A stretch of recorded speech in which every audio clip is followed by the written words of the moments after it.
Ramayan cinema. ఈ cinema నుంచి glimpse వచ్చినప్పటి నుంచి దేశవ్యాప్తంగా కూడా దీని గురించే మాట్లాడుకుంటున్నారు. మరి ఎప్పుడు ఇంకా అప్డేట్స్ ఇస్తారు ఏంటి అని. సో, ఇప్పుడు ఈ సినిమా నిర్మాత స్వయంగా చెప్పిన మాట ఏంటంటే, అది వింటే ఖచ్చితంగా ప్రతి ఒక్కరు కూడా షాక్ అవుతారు. సో, ఇప్పటివరకి మనం హైయెస్ట్ సినిమాకి బడ్జెట్ అంటే మనం ఇప్పుడు రీసెంట్‌గా రాజమౌళి గారు, మహేష్ బాబు గారు తీస్తున్న సినిమాకి 2000 కోట్ల వరకు అవుతుంది అని అంటున్నాం. మరి ఇప్పుడు రామాయణ సినిమాకి 4000 కోట్ల బడ్జెట్‌తోని సినిమాని తెరకెక్కిస్తున్నారని తెలుస్తుంది. సో, మరి ఇది ఏ విధంగా ఉండబోతుంది? సో ఖచ్చితంగా భారీ బడ్జెట్ సినిమాలనేవి ఇప్పుడు ఇండియన్ సినిమాలో ఎక్కువైపోయాయి అనమాట. అది ఏ లాంగ్వేజ్ అని సంబంధం లేకుండా ఇండియన్ సినిమాగా పిలువబడమని రాజమౌళి గారు కూడా ఎప్పుడో చెప్పారనమాట. సో ఇప్పుడు ఆయన గతంలో తీసిన ట్రిపుల్ ఆర్ సినిమా 400 కోట్లు ఖర్చు పెట్టి సినిమాని తీశారు. సో అది దాదాపుగా 1300 కోట్ల పైన కలెక్షన్ చేసిందనమాట. సో అట్లా ఇంకా చాలా సినిమాలు అట్లా పెడుతున్నారు, దానికి డబ్బులు కలెక్ట్ చేస్తున్నాయి, 200 300 కలెక్ట్ చేస్తున్నాయి. మరి పుష్ప, కేజీఎఫ్ లాంటి సినిమాలకి 400 రేంజ్లో ఖర్చు అవ్వకపోయినా కానీ అవి 1000 కోట్ల దాటి కలెక్షన్ అయితే చేశాయన్నమాట. సో మరి బాహుబలి 2 కాక అప్పుడు కూడా దాదాపు 250 కోట్ల వరకు ఖర్చు చేశారు. సో రాజమౌళి గారే ఎక్కువ ఖర్చు చేస్తున్నారు అని చెప్పి అందరూ మాట్లాడుకుంటారు.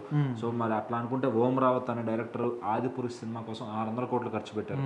సో వామ్మో 600 కోట్ల, ఇంకా ఇట్లా అయితే సినిమాల పరిస్థితి ఏంటి, ఇంత బడ్జెట్లు అయితే ఎట్లా అని.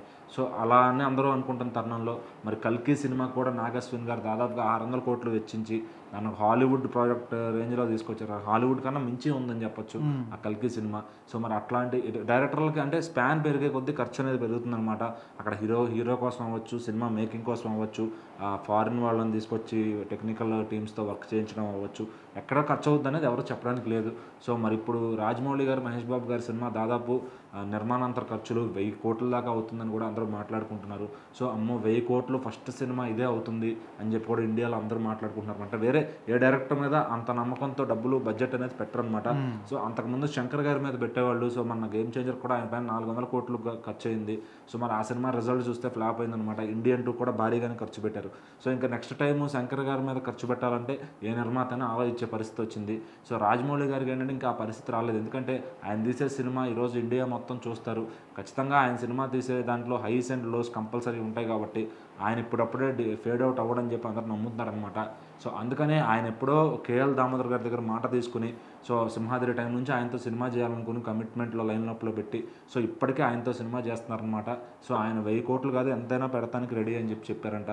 సో అందులో మహేష్ బాబు గారికి అందులోనూ ఆయనతో ఒక మంచి వరల్డ్ లెవెల్లో ఒక సినిమా తీస్తున్నారు. అది ఇంకా అది ఏ లెవెల్లో ఉంటుందంటే ఇప్పుడు దాకా ఇలాంటి హాలీవుడ్లో కూడా వచ్చుండవు అనే లెవెల్లో. మరి 1000 కోట్లతో తీయగలుగుతారా అంటే మరి రాజమౌళి గారి గొప్పతనం అదే. సో ఆయన దగ్గర ఎంత బడ్జెట్ ఉన్నా 5 ముందే ఎస్టిమేషన్ వేసుకుంటారు ఎంత అవుద్దని. సో ఇప్పుడు వీటన్నిటికి ధీటుగా అసలు దాదాపు భారీ స్టార్ క్యాస్ట్తో ఇంతకుముందు బ్రహ్మాస్త్ర అనే సినిమా నిర్మించారు మన నమిత్ మల్హోత్రా అనే వ్యక్తి. సో ఆయన ఇంకేవో ఇంగ్లీష్ సినిమాలు కూడా నిర్మించారనమాట. సో ఇప్పుడు ఇండియాలో మోస్ట్ అవైటింగ్ సినిమా అంటూ రామాయణ్ అనే చెప్పే సినిమాని తీస్తున్నారు. అది అన్ని భాషల్లో వస్తుంది. సో ఆ సినిమా బడ్జెట్ వింటే అందరూ షాక్ అవుతున్నారు. ఎందుకంటే 4000 కోట్లు ఖర్చు అవుతుందని చెప్పి ఆయన ఇంటర్వ్యూలో చెప్పినట్టున్నారు. సో మరి అంత 4000 కోట్లు పెట్టి తీసే అంత సినిమా ఏం తీస్తారు? సో 1500 కోట్లు అవ్వచ్చుకొని 2000 కోట్లైనా అనుకోవచ్చు. ఎందుకంటే రిటర్న్స్ అంత వస్తున్నాయి ఇండియాలో కాబట్టి. సో మరి ఈ సినిమాలు అంతంత ఖర్చు పెడితే రిటర్న్స్ వస్తాయా అంటే మరి అది ఆ నిర్మాతలకే తెలియాలి. అది ఏమి టార్గెట్ చేసి సినిమాని తీస్తున్నారు. సో హాలీవుడ్లో కూడా రిలీజ్ చేస్తారా, ఈ రామాయణం కథను అక్కడ కూడా పరిచయం చేస్తారా?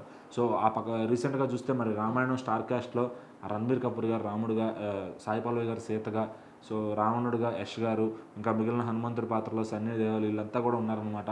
సో ఇంత స్టార్ క్యాస్ట్ ఇంకా దాదాపు 15 నుంచి 20 మంది యాక్టర్లు అందరూ పెద్ద వాళ్ళు తెలిసిన యాక్టర్స్ అయితే ఉన్నారనమాట. సో మరి 4000 కోట్లతో వీళ్ళందరూ కలిసి ఆ హాలీవుడ్ లెవెల్లో అలరించగలుగుతారంటే ఇప్పటికే రణబీర్ కపూర్ గారి పైన అయితే కంప్లైంట్ వచ్చింది, ఆయన రాముడు అంటే ఆయన సూట్ అవ్వలేదని చెప్పి. సో మరి ఇంకా నెక్స్ట్ మరి ఆయన తప్ప ఇంకెవరూ ఆప్షన్ లేదన్నట్టుగా డైరెక్టర్ గారు అయితే తీస్తున్నారు. సో ఆయన ఇంతకుముందు దంగల్ సినిమా తీశారు. మరి డైరెక్టర్ గారు ఏమీ లేని ఒక నార్మల్ స్క్రీన్ ప్లేతో 2000 కోట్లు కలెక్షన్ చేసిన డైరెక్టర్ అయినా మరి ఇప్పుడు రామాయణం అని ఇంత పెద్ద స్పాన్లో సినిమా తీస్తున్నారు. సో దానికి ఏఆర్ రెహమాన్ గారు మ్యూజిక్ చేస్తున్నారు. సో ఇంక ఎలా ఉండబోతుంది ఖచ్చితంగా అంటే భారీ అంచనాల మధ్య వస్తుంది.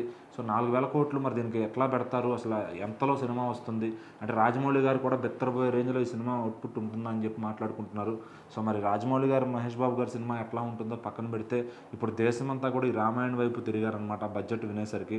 నిజంగా అంత బడ్జెట్ అవుతుందా, ఊరికే అందరూ చూడాలి, అందరూ ఫోకస్ చేయాలని ఆ మాటలు చెప్తున్నారా అనేది సినిమా కంటెంట్ వచ్చాకే ఎవరికైనా తెలుస్తుంది అనమాట ఎంత బడ్జెట్ పెట్టారో అనేది.